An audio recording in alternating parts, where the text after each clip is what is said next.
So we're very blessed tonight to have Mark Kross with us. I'm going to make sure that I get myself back, and let's see, we have to get this to the mode where people can see us. Are we set up for that, hon? I'm not We can sure. see you. Okay, good. Excellent. For some reason, I can't see it, but okay, there we go. Well, people say I have a face made for radio anyway, so. I am so happy. This is exciting. You know, I've known Mark for many years, and I remember going to his concerts when people used to do that. We go out to see people play and saw him live a whole bunch of times. I have probably every album he's ever made, and that because when they were called albums, now they're called CDs. I had every CD.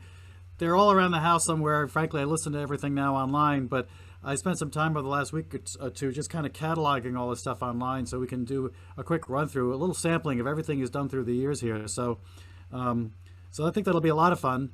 So now, of course, we're doing this all online, but I'm hoping that sometime soon we can all get to see each other again. Mark, you're down in New York. When did you move down there? Let's see, June of 2014.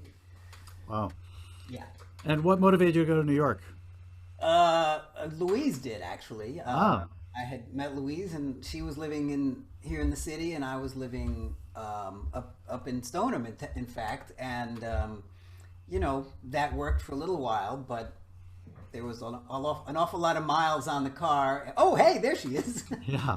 What a great shot of you two. It's really, you look so compatible there. Well, we are. Yeah, very nice. And she's an amazing singer. She's got wonderful energy. We're going to actually see some of her tonight, I think, in one of your latest things called Quarantine Dreams. Yeah. So I'm looking forward to that. That should be a lot of fun.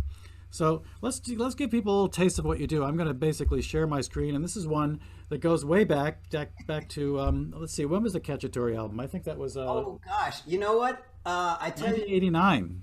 it was recorded, I think, at the end of '89. And if you show the album cover, somehow I had this concept of this was going to be a great album cover. It was. I had written the tune when I was still in the conservatory, which was maybe 1980, 81.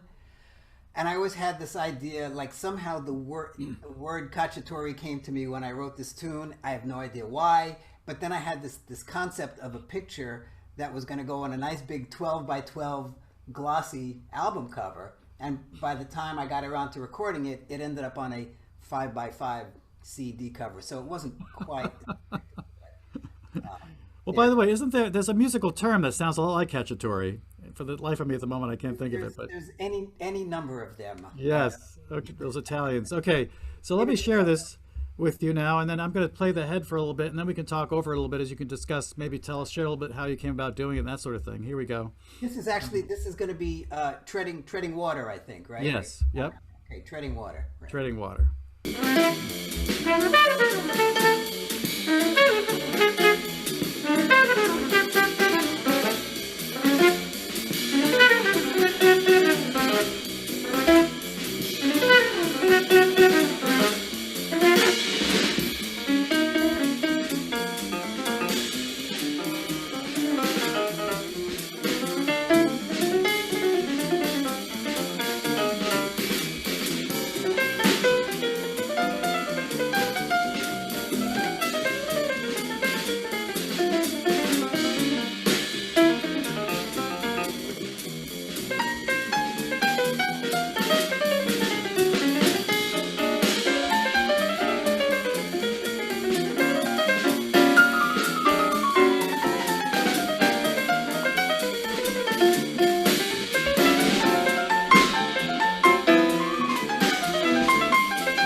Lower the sound a little bit so we can talk over it. We don't need to hear the piano solo. Well, I'll tell you that pianist is pretty good.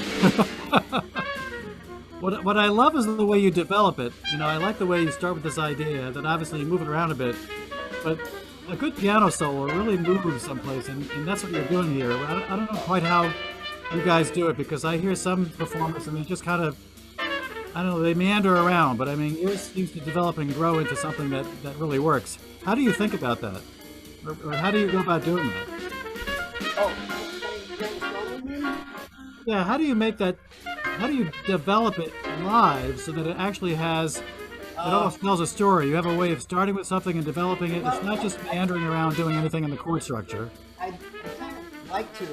It doesn't always work. Sometimes it works better than others. This is a tool that I've been practicing for. And I like to think of a solo as a composition, and it really is. And if things go well, it has a beginning, middle, and end. And Right. again, if things go well, it is based on an idea. I'd say probably about 13% of the time that actually happens. So when it happens, it's like, oh yeah, that kind of worked. So Yeah. this tune, it's sort of a standard form. I'll get a little bit into the weeds there. I know there are maybe some people who understand jazz harmony a little bit, but Yeah. it starts as a blues. The first A section. I don't think I've played it since then, by the way. Same line again.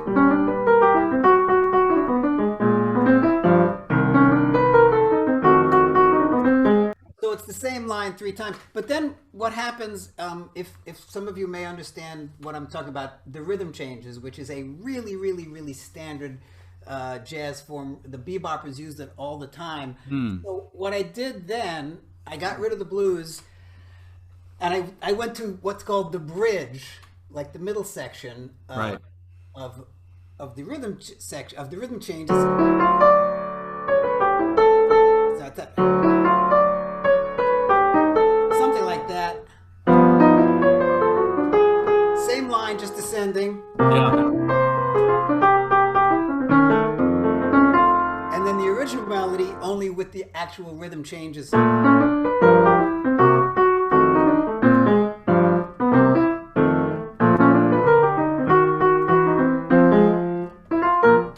So it's kind of a standard tune, except not, and then just some melody that happened. I love the energy of it too, and just it all works, and it's one of my favorite pieces from your early stages there. So tell us how you got into music in the first place. Was there a seminal moment in your life where, as a young kid, you suddenly said, music is my gig and that's where I'm going to be? Or you know what? That actually is what happened. As it turns out, and this is kind of silly, but I think I was in maybe first or second grade, and for whatever reason, well, I was a precocious child.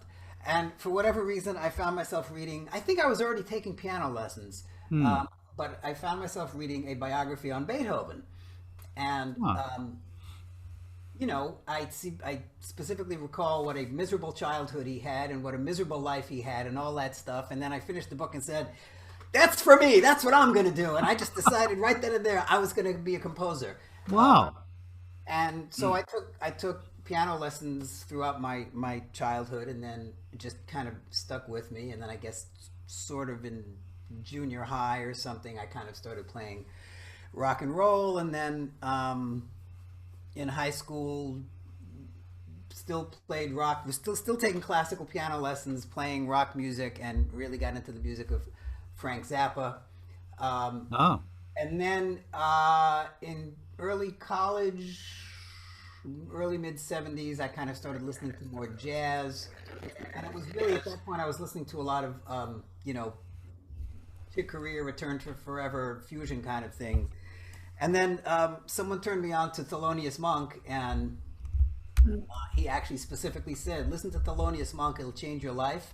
And I did, and it did. So, and at the same time in college, I was studying composition with a great sort of classical composer named Ezra Latterman, who I remember this. I was in like senior year, and I was in composition class, and we all went up to the desk to pick up our homework, and I was kind of standing there looking at the homework that he had just graded, and there was a girl sitting in the front row, and apparently Ezra was looking at me, and this girl was looking at Ezra, and she said to him, what's the matter? Because apparently Ezra was looking at me funny. And Ezra looked up at me and he said to this girl, he said, I think he's crazy.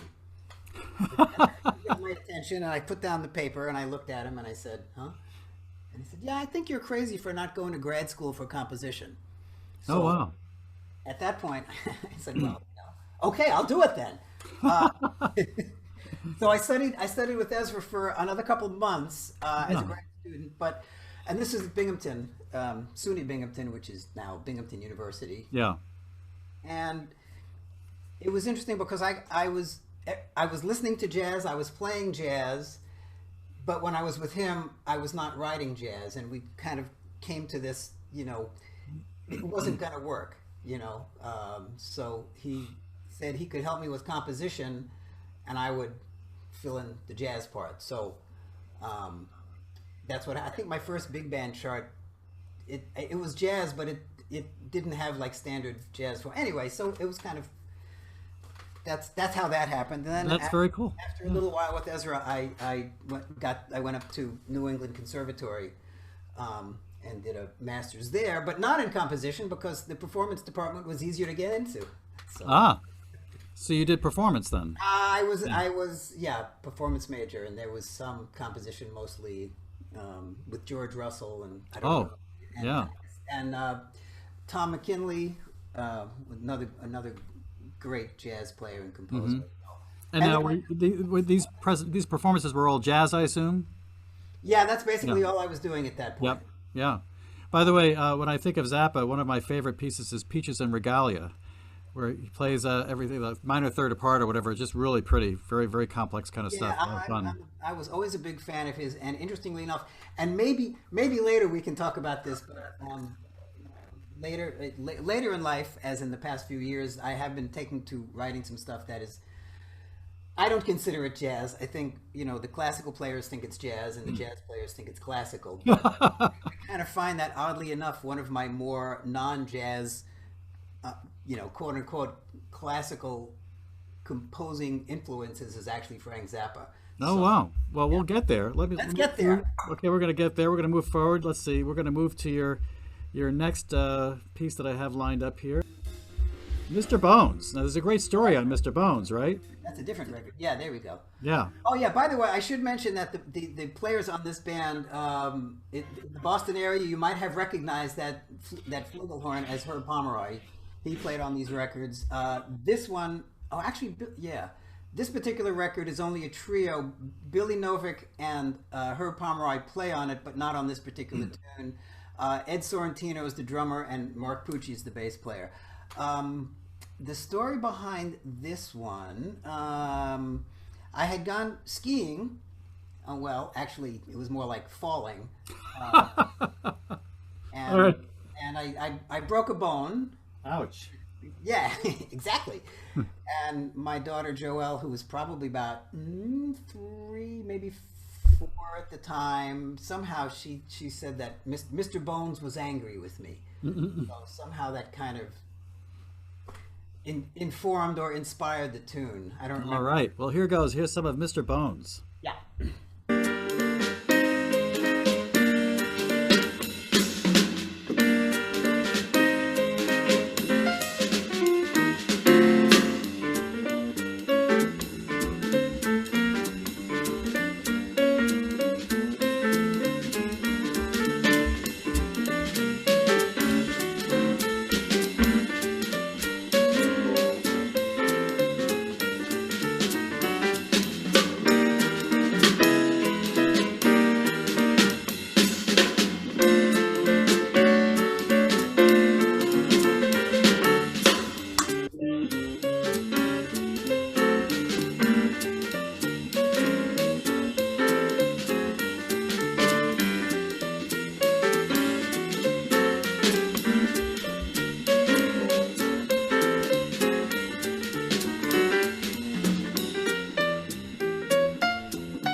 Let's talk about this one a bit. I just love the way you develop that. Do you want to talk a little bit about how you came about even thinking about it? You know what? I don't remember exactly. It seemed like a good. I wonder if it might have subterraneously. That's not the right word. Yeah, subconsciously maybe. Come from like.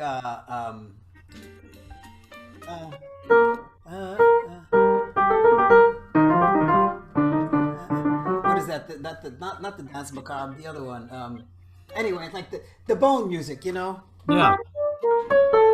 I think that's kind of where it came from. I was thinking of like skeleton type music. Yeah. Very nice. When do you?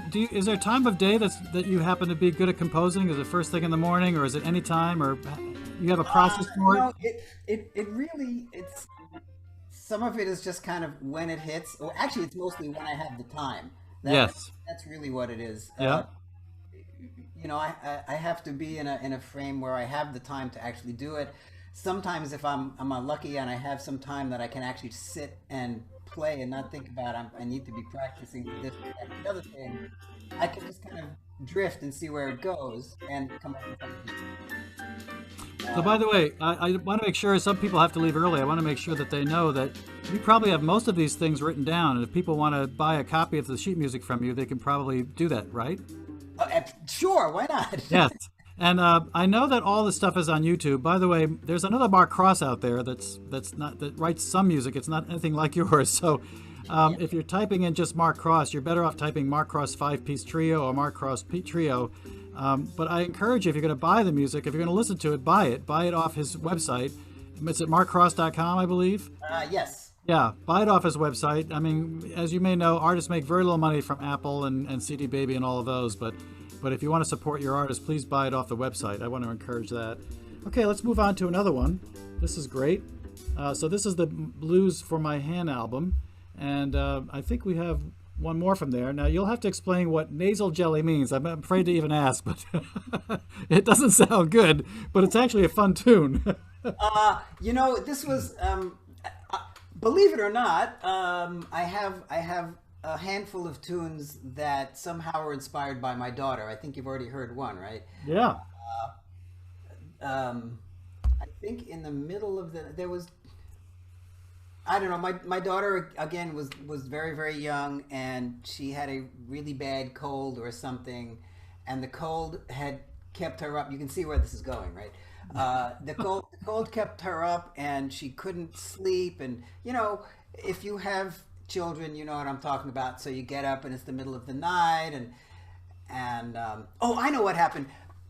A little while earlier, she had woken up in the middle of the night, and she was complaining about a floppy. She was yelling, "Oh, I've got a floppy blanket! I've got a floppy!" And we didn't know what that meant, so went in, and her blanket had fallen on the floor. So I went back to bed, and I kind of started thinking about this melody, which then I called a floppy blanket. And I told her about it, and she thought that was very fun. And so when she had this cold and she couldn't sleep, and we were kind of, I remember sitting on the kitchen floor with her, and she was crying, and it was the middle of the night. And then she kind of stopped, and she said something about, "I guess you have to write a song about this." So that was the challenge. And so I was thinking, what would a song about like a clogged up nose sound like? So I thought there would be a lot of honking in it. So this is a song that has a lot of honk honk. So let her rip. All right. There is a rhyme and reason to this. Here we go. I guess, yeah.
I will never hear this song the same way again. I think that's a good thing. I've got a whole new experience around this song, so thank you for sharing that wonderful story. That's great. And Good, so we have so much to cover. You folks in New England, if you remember Herb Pomeroy, that plunger that he had, whenever he used it, it had the perfect sound. By the way, speaking of other musicians, you have a song in this album called Early Bird. Is that a reference to Charlie Parker? Yes, it is. Yeah, that's great. Excellent. You also have some other nice ones here. Not all of them I know are yours. There's one called Like Nairobi Moon from one of your students. Very nice to listen to. So this is a great album, Blues from My Hand. I really enjoyed it. Okay. Okay, we're going to go to another one now. This is your next album in 1997. This is As You Like. As You Like. It almost sounds like a Shakespearean thing there. So, and let's see. I thought I'd play Wolf Street, which I think is featured in a number of places. And in fact, if you go to the Apple Music store, they've actually highlighted this as one of the most popular ones. So that's always nice to know. So No wonder I get all those big checks. there you go. So, what's the backstory on Wolf Street? It sounds almost like that famous story with the investors, but it's not. No, it has nothing to do with that. In about 1991, I was able to go over to France for like a week and a half, and I met some musicians who became absolute lifelong friends. Excuse me, and for this next probably 10 or 12 years, I went over every summer for about 2 to 3 weeks, and we played and we hung out, and it was just a beautiful thing. In fact, Blues for My Hand, I met actually started then. There were some people I met whose last name was Mama, yeah, Mama, which means my hand, and they said, "Oh, you should write a song called Blues for My Hand." So I did. I love it.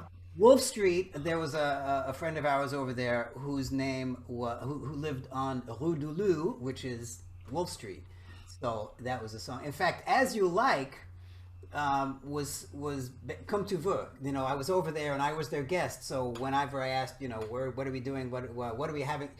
Everything was Comme Tu Veux, Comme Tu Veux. You know, so somehow it just became the thing. As You Like. So I think there's a tune on this record called As You Like, which of course I wrote there. I wrote a lot of music when I was just kind of hanging out in the French, in Provence, surrounded by fields of lavender. That has a good effect. Wow. I have to admit, we probably don't have time to play it As You Like tonight, but it's got a nice saxophone feel to it, upbeat, very nice song. By the way, I also want to ask you, did your daughter happen to do this cover? She did. She did actually do this. And this was a couple of years. We recorded the record a few years before we released it. We actually had kind of a rough time in the recording studio, and and then I got into a car accident on the way home, and then the state police showed up at my door. It was a whole scene. Oh my God! So I kind of had a bad taste in my mouth. So finally, I decided we were going to release it. But I couldn't think of a name or the cover artwork or whatever it was, and I had been reading in the New York Times their annual "The Lives They Lived," you know, like about some people who died the year before, and there was a thing on Saul Bass, who was a graphic artist, who did he did like the movie poster for like Anatomy of a Murder and that kind of thing. And I looked at it, and at the same time, it was right around Hanukkah, and my daughter had made this construction paper thing. And I looked at it, and it was like synergy. Everything came together. The visuals came together. The music came together. So, well, I love it. It's got a lot of nice movement in it. I wanted to ask you, I also noticed that your production company said T-Bone Music Production. Is that because you were T-boned in the car accident? Is there any is there a relationship to that? No. It's because very, very early on, my daughter, we had a kind of a faux nickname for her that was T-Bone. Ah. Nobody actually ever called her that. It was sort of a nickname that wasn't. So that's very cool. So that's your own production company in that case. Well, It's yes. self-produced. Yeah, very nice. Okay, so here is some of this piece, Wolf Street.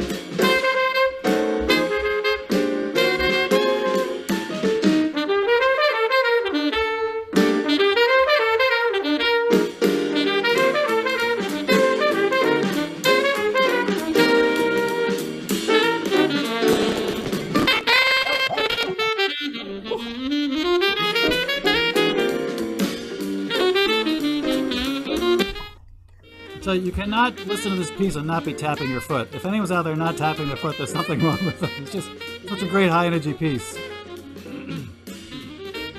I kind of like this one myself. Yeah. So you have it all written out if we want to buy this piece. That'd be great. Which I can't quite explain. Oddly enough, I know that I've got the same phrase repeating in different ways, but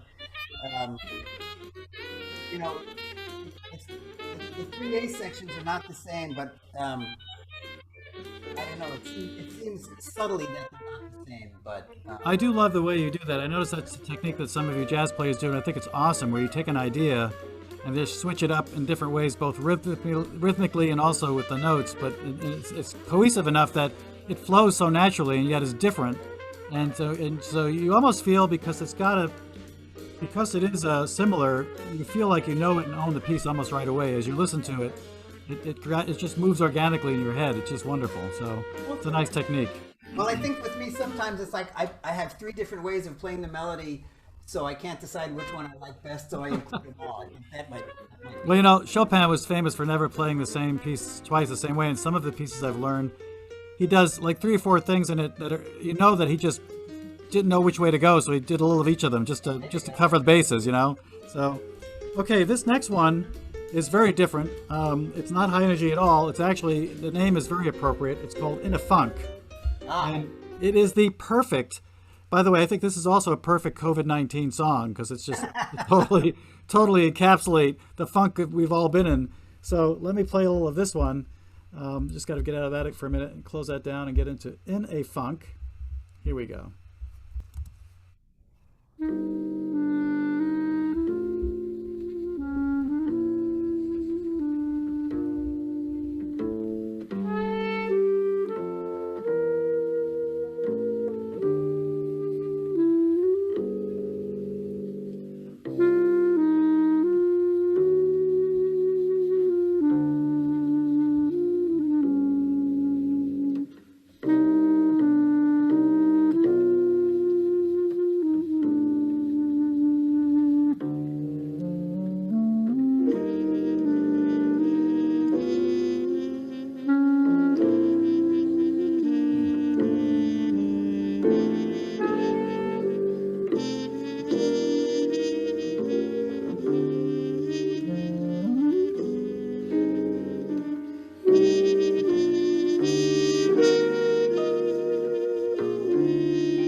About this, it really transports you. I feel almost like it puts me into some kind of a movie of some kind. I mean, I feel there's just a whole wonderful aura about it. How do you write for a muted trumpet? It's a wonderful sound. Oh, I was really fortunate / blessed, or I guess to have a guy like Herb Pomeroy in my band. Yeah. And he was in my band because I asked him to play a couple of tunes in that first recording, and he really liked my music, and he really encouraged me. He would encourage me to write, because we had this band that got together once a month and rehearsed. So I would have to write music, and it was great. And I knew what Herb's sound would be, and I knew what Billy's sound would be. Yeah. And also, it was really kind of nice because I would write the tune, and mostly they were just like lead sheets. Yes. And then I'd throw them at the band, and we'd kind of play them and toss around ideas for arrangements. And Herb always had great ideas, and when Herb suggests, like, oh, this would be a good way of arranging this tune, what are you going to say? No, I don't think you know what you're talking about, Herb. But his sound, I guess when I write a melody like that, it makes sense that I'm hearing it for something like a muted trumpet. Maybe a flugelhorn, or Herb played flugelhorn. And of course, I had Billy Novak, who played beautiful clarinet and, just smoking alto sax. So I had a lot of sounds that I could work with. And the more we worked together, and we were a working band for 10 years or something. And, the more I worked with them, you get to know their sound and how things work. And they got to really know my music, and they would kind of give me a hard time about it. Like, oh, he's doing that again. But it was an absolute great period of time in my life because I had great musicians who I got to just write for, and they really loved playing the music. Yeah. Now, did you meet these all through school, through Berkeley or New England No, I didn't go to Conservatory? Berkeley. Some SUNY, I mean. No, this was in Boston. Actually, I met Mark Pucci. I met at a jam session at the 1369 in Cambridge. Oh my God, yeah, I remember And that place. Is that still around, by the way? It's a coffee shop, from what I've heard. Yeah, yeah. And he and I became very close friends. In fact, we still play together, and he still, lives in Belmont. Mm-hmm. Uh, Ed Sorrentino, the drummer, he and I taught together at the South Shore Conservatory down in Hingham, and I think he's still there. And Mark actually introduced me to a lot of musicians. He introduced me to Herb, and he introduced me to Billy. We ended up playing on gigs a lot together. So that's how I met those guys, and it was a fortunate happenstance. Now, by the way, another beautiful muted trumpet melody in here is Concerto for Cootie. I didn't actually post that one for playing tonight, but any comments about how you came up with that title? Is that another? Well, I did. Another daughter's title, Joel? Did actually. That was the thing he wrote for the great Cootie Williams, who played in his band for Oh, another master. He was the master of the plunger. wow. It's a tune that most people know as "Do Nothing Till You Hear From Me," Right. but it was originally this Concerto for Cootie. I love it. Okay. The next thing we're going to do is your album Out Front. Now, this came out in 2000, and you got some great pieces here. In fact, Out Front's a very nice, high-energy one. I picked this one, Holding Patterns, because it's got a mysterious quality to it, so I thought I'd share some of this with the group here. It's almost like a detective movie or something I can see happening here, so hang on a second.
But of course, we have so much to cover. But now, is that an alto flute? What does that sound? Yeah, that is actually very, very good. That is an alto flute. And here's a good example of the band arrangement. Hey, and by the way, this was another Joelle inspired tune. I think it was probably about she was probably about 3, and like she had daycare a couple times a week, and she was in that period of time where Like she didn't want to be dropped off, and she would just kept saying, "I want to hold you, I want to hold you." So this kind of became, hold. I want to hold you. So I had this tune with these two lines.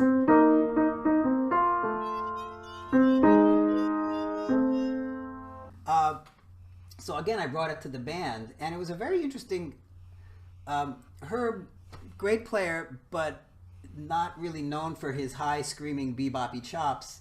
So we had this band that had trumpet and alto sax, and quite often the alto ended up playing on top of the trumpet, which was a really a color that you don't hear as much. So this one, Billy looked at this melody and he thought that this would be perfect for alto flute. So then we've got Herb playing way down at the bottom of his register in a harmon mute, So that's how we get this.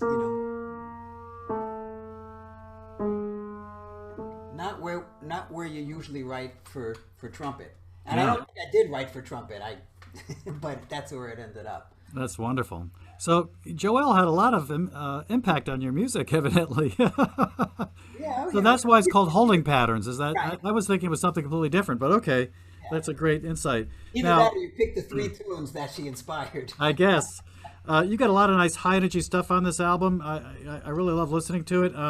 You also have a couple of laid back ones like Late Summer. You got a nice muted trumpet one called Falling Back.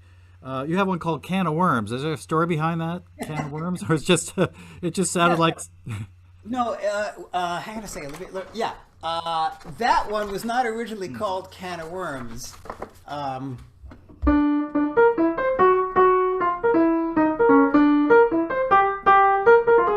Whoops. That was again. This was from my days in France.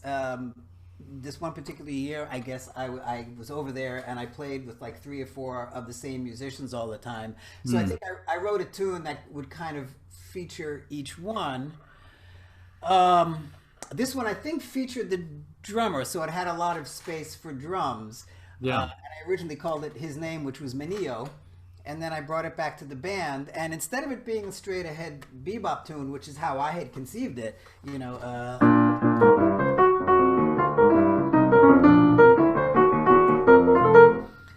with the different bridge. Here's where the drums go.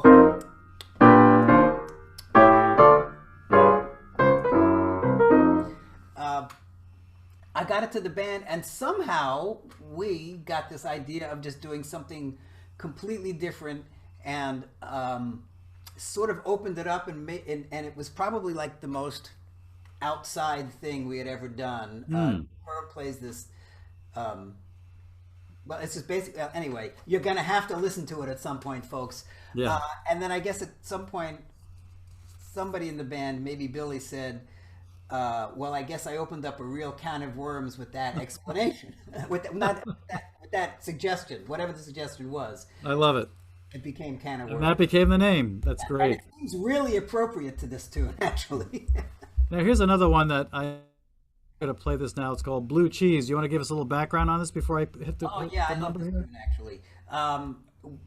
We had done a wedding gig in somewhere kind of far away in Vermont.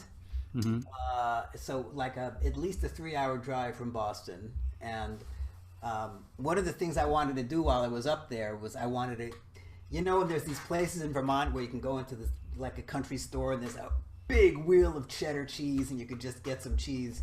So I really wanted to get some cheese, but I couldn't find any. So Herb and I were driving home, and it was like, I don't know, 2 a.m, and we were tired and we were kind of punchy.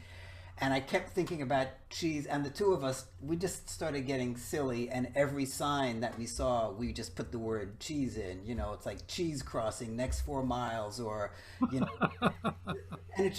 I got home, and the next day or two, I kind of started writing this tune, which had sort of a bluesy thing to it, and that's what goes on up here, folks. I love it. Okay, so here's Blue Cheese. It's making me hungry, by the way. Yeah, there you go.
almost painful to turn these down, but you know we have so much to cover. Now I'm going to basically, because you already introduced this one, I'm going to stop here because the next one we're going to play actually came out of your As You Like album back in 1997. Can I just say one thing before we do? Of course, you can say two things. The drummer on this one is no longer, I guess, on out front and the next record. It was now Gordon Grotenthaler, who was just a killing drummer. Very nice, very nice. This next one you did on your As You Like album, but this is featured on your Out at Night album where you played at the Regatta Bar. So this is all live, and this is a great rendering of Merengue, Mr. Merengue. Do you want to tell us a little bit about the backstory on that? Yeah, briefly. First of all, that cover, that's the house that we stayed in Provence, and that's the night sky was pretty amazing. Nice. I was teaching somewhere. It was in Lynn. I think it was at the North Shore Community College, and I had one student come in, and I think I only had one. He only took one lesson. I think he might have been Dominican, and he came in, and he basically the only thing he wanted to learn in this lesson was how to write this. He played this for me.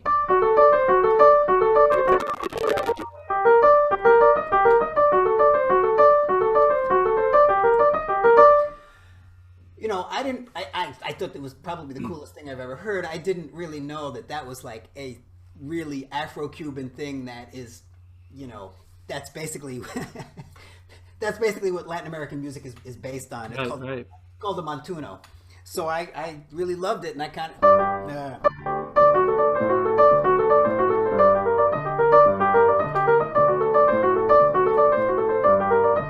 And then I took it further.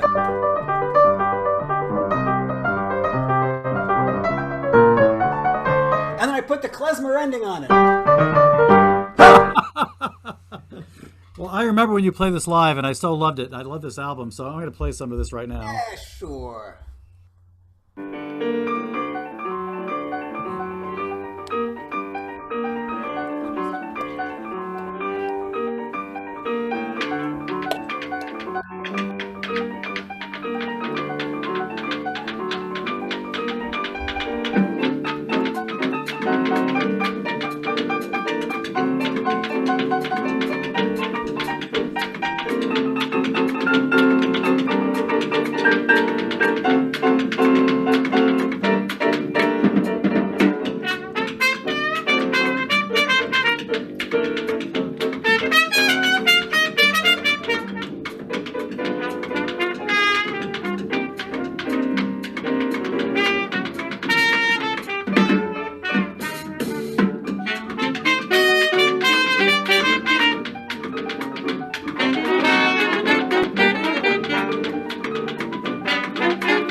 About this, even though it's live, it's very tight. It really feels well produced. Very nice. We rehearsed a lot. I bet you did. Nice. This John. I'm sorry? This one also features John Pierce from Stoneham, Mass. He was the sixth member of the five-piece trio at that point. And what does he play? He's a trombone player. Okay. I love that. That could be a whole nother group, the six-piece five-trio band or whatever. Yeah. Well, you already called yourself a five-piece trio, which I love. Yeah, but then we had version 6.1. Because the six-piece trio would have been too symmetrical. And it couldn't be version 6.0 because you need to get the bugs out. There you go. So I'm told. Spoken like high technology, a true guy. Okay, I'm going to now change gears a little bit. Do you want to talk about the sayings of the fathers? This is a whole nother world. Yeah. So tell us about this. This is something I did 2007 or 8. Yep, 2008. I had been teaching at the Middlesex School out there in Concord, and every year we had this big holiday concert, and I think you know what holiday we're talking about. Um, and somehow I got this idea of I wanted to do something with the band and the because it was always a lot of orchestra and choral singing. So I figured, okay, let me try my hand at that. And I found a book that apparently ended up in my possession, even though it was my dad's from who knows how long ago. And it is something called, and maybe some people know it, it's called The Sayings of the Fathers, Pirkei Avot, and it's basically a collection of rabbinical texts, but not like from 2,000 years ago or something. And a lot of it is kind of specifically how to live the proper Jewish life, but some of it is actually very ecumenical, like how to live a moral life. So I started reading through this, and it seemed like this would be a really good thing to compose. So I approached the school and suggested that they commission me to write this thing and it was for the school. So it was for the school jazz orchestra and the choruses. I think I had a string quartet in there, and it was I think 14 movements. Yeah. And it's mixed Hebrew and English. I would kind of take one phrase in Hebrew and then kind of do the English translation, and it was a lot of fun to write, and it was even more fun to hear played. Now, of course, this is going to be done by high school kids and high school faculty who are not necessarily the best musicians, but they put their hearts into it, so that was great. And and this is a whole different thing for you. So I just thought we'd play a little bit of this. Yeah. And then move on to some other things. So this is there's a lot of work that went into this. So let me play just this one called, what's this called? By Three Things. Yeah. And the words are by three things. By three things does the world rely or depend: truth, justice, and peace. What are you gonna argue with that? We could use more of that in the world. I figured that's what he's writing about.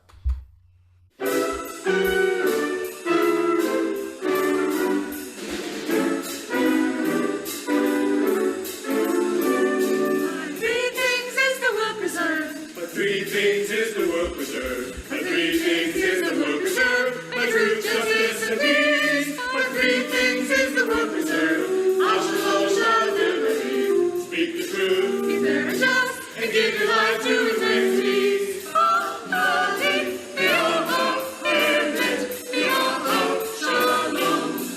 Truth, justice, and peace. By three things is the world preserved. Shalom, shalom, speak the truth, establish peace, and live your life with integrity. To speak the truth, let the day. Speak the truth, let the day.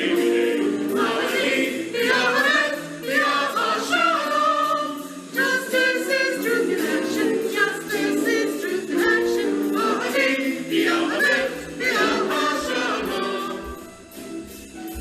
So I imagine they probably still do that every year now, I would think. Maybe not. Maybe not. Okay. But very nice. I mean, obviously a lot of work went into that. I think there's an hour of this at least. Yeah. That's a CD out there. And I want to now move to something in 2015, Foray at Play. I happen to love Foray, so this really piqued my interest. You want to talk a bit about that while I set it up? This was a something that had been brewing in Louise's mind for many years, because she is a singer and studied some of these Foray art songs, and she always thought that it would be really good to try to have a jazz what did I call it? Jazz interpretation. So there was one that she showed me, and I just thought it was like the best idea ever. And then we just totally got into it. And I think we took, I don't know, 8, 9, I can't remember how many of them we did. And we really, really tried to stay true to the spirit of the music. Because sometimes you hear like jazzifications of classical music and it's kind of corny or cheesy, and we really tried not to do that. So this one is May. I can't remember who did it might be Victor Hugo. I can't remember who did the poem. But and basically what I would do is I would kind of play through them. I'd play the melody, and then I'd kind of turn it into a lead sheet. It's like, wow, these harmonies are so so hip, you know. But this one I started playing with, and it's written in 3. But then the more I looked at it, I realized I could kind of turn it into a 32-bar Jobim tune.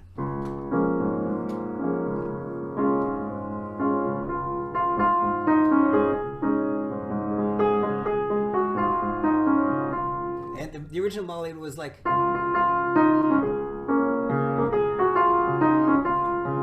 know, that kind of thing. So we did it, and we got a bunch of musicians, most of whom live right up here in Washington Heights. And one thing that was really kind of fun and also like hard to arrange was, I think there's 9 or 11 tracks. I don't remember how many tracks, but the instrumentation is different on every track. Wow. Yeah, so that was easy for recording.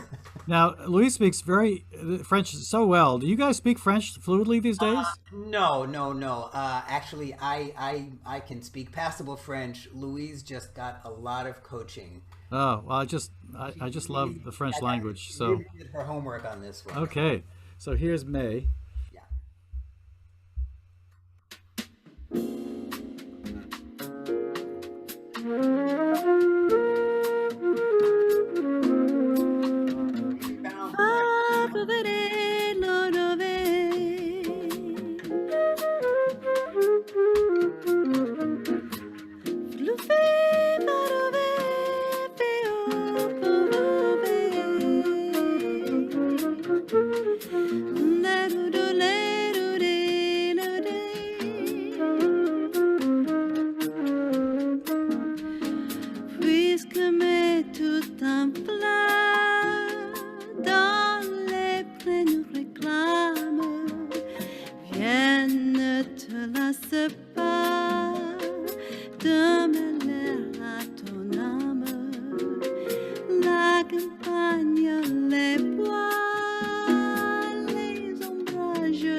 Tell you folks, you have to buy this CD and play it on a Sunday afternoon with a wine glass in hand and just enjoy. The music is so beautiful. So I wish we could play all of this, but we have a few more things to cover to wrap up the hour. I got all night. Okay, so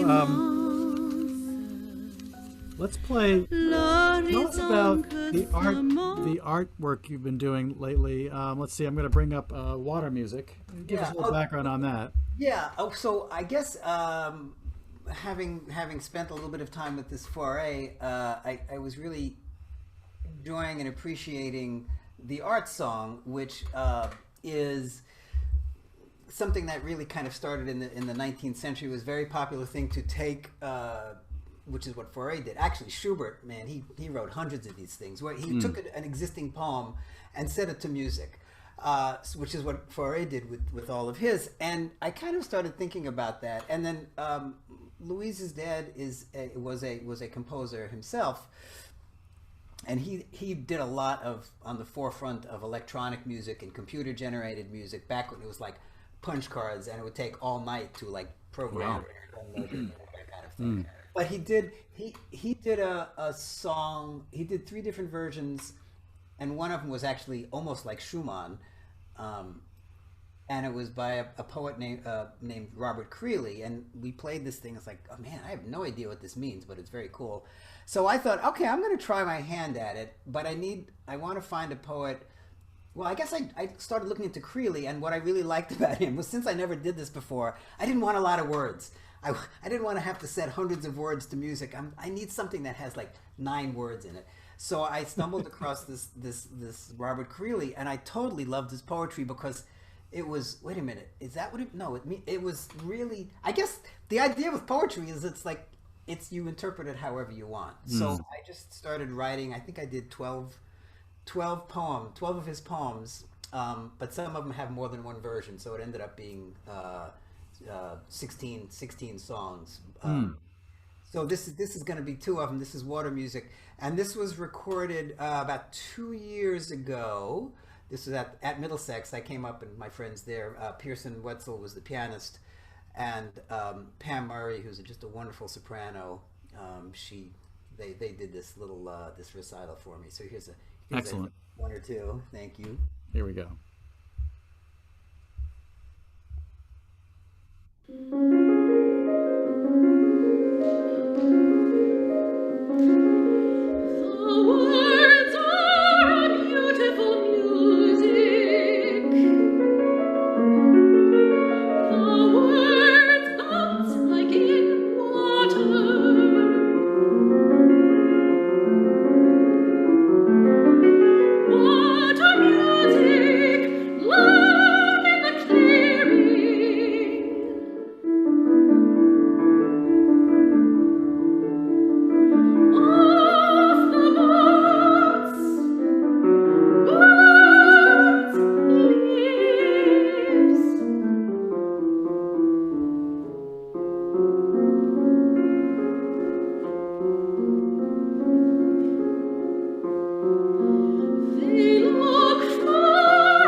Wow. I actually got goosebumps with that, listening to that. You know, I actually had a challenge similar to this. The Azerbaijan embassy asked me to write a piece to commemorate the 650th anniversary of Nassimi and Mahdi, and you know, I had to take a poem and write music around it. I think I was much more literal than you. What I love about this is it just is so musical. I think mine suffered the music a little bit because I was trying to imitate every little thing along the way, but this really has a nice water-like quality to it as well. How did you go about getting motivated? You know, what was it that moved you, and how did you go about writing to this? Well, I'd read the words and get, even though I couldn't really understand exactly what's going on, I just got a sort of general sense, and then and then I also went with the rhythm of the words, and it's very interesting because the way I had the captions on that, you know, Creeley, he would break sentences up as poets will do. You know, it wouldn't be the words are a beautiful music. It might be the words are a beautiful music. And so I really wanted to pay attention to his phrasing, putting it into you know, getting the rhythm of his phrasing into the music. And then whatever it was, I think, okay, water music. So I just kind of went with this sort of flowy kind. Yes. Yeah. If you play the other one, it's entirely different, and it's got a total different sense. It's almost kind of funny, and you can also see the way he wrote the words. Was this I know a man? Yeah. Yeah, and by the way, there's another version that you have on YouTube, I believe, that is just instrumental and not the singing.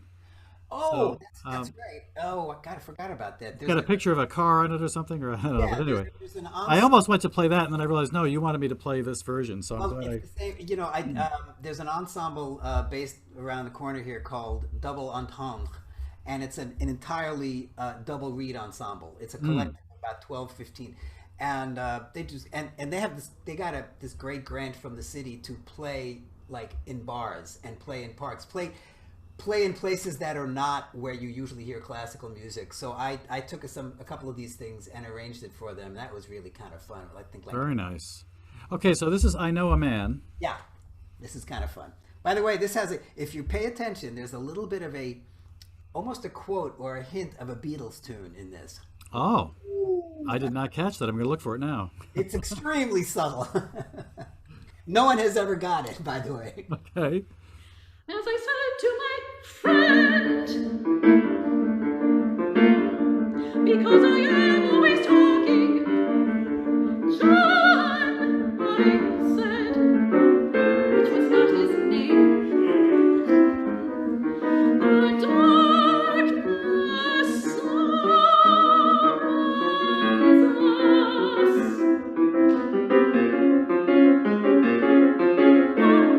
can we do against it?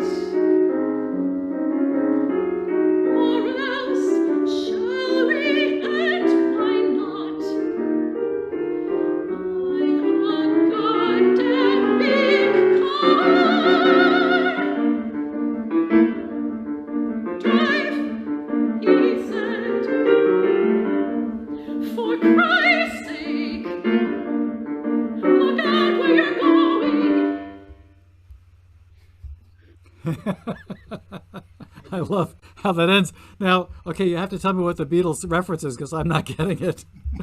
All right. Buy when she sings buy a goddamn big car, the piano goes Oh, yes. beep beep beep beep. Yeah. Yes, okay. Oh, my God. Text Okay. painting, my friends. I do know that. Okay. So we have one last thing, and this is we left the best for last, Oh my goodness. Well, the most recent anyway. the most recent, but I think it's also very appropriate given these times, these challenging times. So this is aptly called Quarantine Dream, or is it Dreams, plural maybe? Dreams. Dream. So and it's on the web. I've actually got it time to start because you have a bunch of things going on here. And by the way, do you want to talk a little bit about your WaHi group? And I think you do something every week, don't you? We do, yeah, and it's getting. I think starting in June, we're doing like 3 or 4 things a week. Jazz WaHi. Thanks, Pia. Pia Catton is our director of development, so she has your email. She'll be in touch. Excellent. Jazz WaHi is something we started, I think, in 2015. It just became a neighborhood resource for jazz, and Louise and I run it. And we started with a weekly jam session, and we did, I think, 240 something of them before the pandemic hit. And then we moved online and did sort of a jazz salon. And then we started doing 3 and 4 day jazz festivals in the neighborhood. So we've got that going on. And then a few years ago, we started doing monthly jazz vocal series. And there's a local Indian restaurant that used to have jazz. Oh, that's right. John Mills has played Foray with us. John Mills is somewhere in the audience there. Hey, John.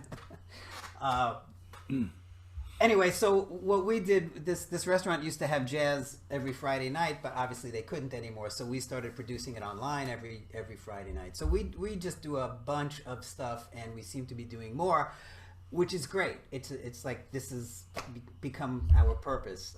In fact, this afternoon we just had a jam session over in Bennett Park around the corner, which we've been doing every week, just open air jam sessions that people in the neighborhood and musicians and everybody involved just absolutely loves. If you're interested, you can go to jazzwahi.org, jazzwahi.org, and find out what we do, because we're kind of proud of it. So this thing was, I think we recorded this back in January, and the tune itself, we have a house in the country up in the Berkshires, and when things started getting really scary, thanks, Louise. When things started getting really scary last March, we just bugged out and we just went up there and we spent 6 months, which, it was scary and like fabulous all at the same time. And we started producing, because we could do it online, it didn't matter where we were. And we had musicians in the city, doing recordings from their living room. This one we actually did up in the Berkshires, and that's Mark Pucci on bass, and he is in the same room with us. There's a plastic shower curtain between us, and we were about 16 feet away from each other. About a year ago, I guess early April, as sometimes happens, I get these melodies that happen in the middle of the night, and so I kind of got up and wrote it down, because if you don't, you forget it. And it kind of happened in a dream, and it happened at the beginning of quarantining, so it was called Quarantine Dreams. And then a few months later, Louise put some lyrics to it, and I think it took her several months, but so she did the lyrics, and now it's in the book. Composer is, of course, Mark Kross, and he likes to write things that are unplayable, some, perhaps sometimes unsingable, but it does not deter us. Right? Perhaps it should, I don't know. Anyway, It should deter me. this is a tune called Quarantine Dreams, and do you want to say a few quick words about it, or should we just go right to Yeah, it? Quarantine Dreams. I wrote this in 1987 during the... No. No. You remember All right. then? Remember that pandemic we had in 1987? This is Quarantine Dreams, and I wrote the lyrics to it, and I think it's hopeful. It's not the quarantine dreams where you think, oh, horrible things are happening. No, that would be Quarantine Nightmare. Anyway, this is Quarantine Dreams. It was based on a melody that that ran through my head in the middle of a dream one night early in this stuff. But that was so last year. You guys are great together.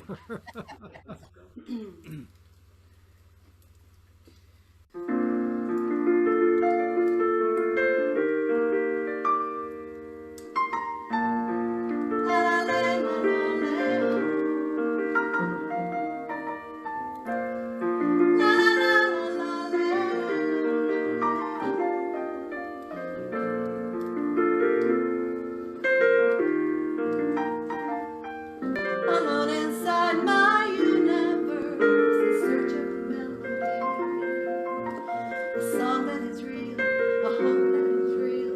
Oh, don't let the morning reveal quarantine dreams, the promise of hope I feel,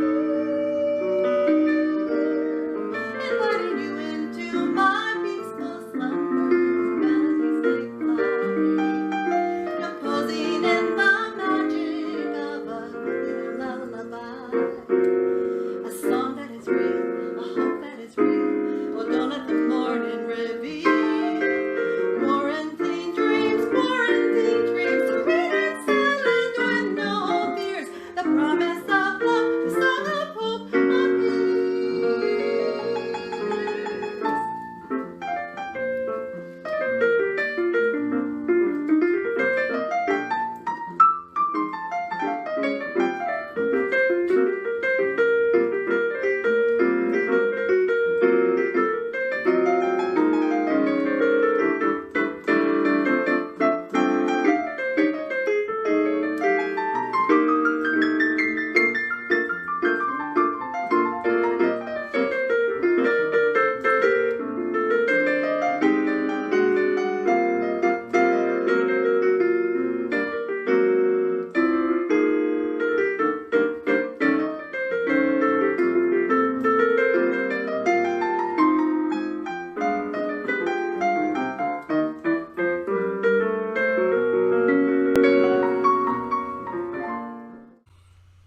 Well, thank you all for coming. I think this was a wonderful event. I personally enjoyed spending the last couple of weeks researching all the music, and have had a lot of joy listening to some of these in its entirety. I'd encourage you all to do that too.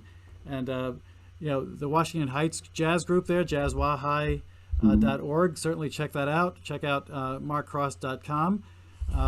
Please do support, buy his music, download it. Update the website, which I haven't done since. That's okay. So thank you all for coming. We really enjoyed having you. Mark, I so look forward to seeing you live again sometime. And I'm going to start checking out your monthly and your weekly performances, and hope to come down to New York sometime to see you soon. Yeah. Thank you all again.